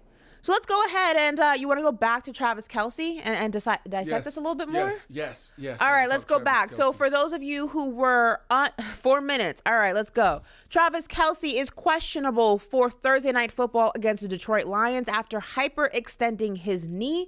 Andy Reid told reporters yesterday that happened to Travis Kelce yesterday at practice. So looking ahead at Thursday's game, and beyond, will the Chiefs survive if Travis Kelce misses significant time? They will survive and be a good team, but they won't be a great team. Oh. In this dynasty, this era of becoming a dynasty, right? They need to win maybe 1, 2 more? Mm-hmm. 2 more potentially? Mm-hmm. Okay. That's over. Wow, that's a take. Okay. Well, because like this is a big deal. Now, they're going to be a good team. They'll stay in that good category because Patrick Mahomes and Andy Reid. But when you talk about winning it, they're built off of those two. Like, this dude is dynamic. I don't think people understand, how important it is or what it means to have a guy like that you can just sit back and, like, close your eyes and be like, he's going to be right there. I trust him. Boom, touchdown, touchdown, touchdown. It's a big deal, big freaking deal. Why didn't they pay Chris Jones? They didn't pay Chris Jones because they got Travis Kelce, Andy Reid, and Patrick Mahomes. So I can even see the Chiefs scrambling to go get Chris Jones now. Like, man, if right? Because like, look, he could come back in 2 weeks. But the problem with these injuries, right? The problem with these injuries is he'll come back. But now you got to get back into football shape. Let's say if it's grade 2 type of thing and it's going to take a couple weeks. You got to find a way to get back healthy, not lean into compensation. You got to get back into football shape. You got to get your feet back underneath you. And when you get out there, you're still not going to be 100%. Like, these things, you can go out there and perform, but it takes a long time when you have some of these injuries to just get the wiggle back, the mobility back, the shiftiness back. And that's what makes him special, is that right there. This is a dude playing basketball on the football field. This is a crazy matchup for linebackers, for safeties, Ashley. So if Travis Kelce, if this is a significant injury, if he misses significant time, yes, this hurts the Kansas City Chiefs because you got who? The Buffalo Bills is sitting there licking their chops. Josh Allen wanted just as bad as Patrick Mahomes. Aaron Rodgers, all we keep hearing coming out of Florham Park is what? We know how great we can be. Yes, we're going for the Super Bowl.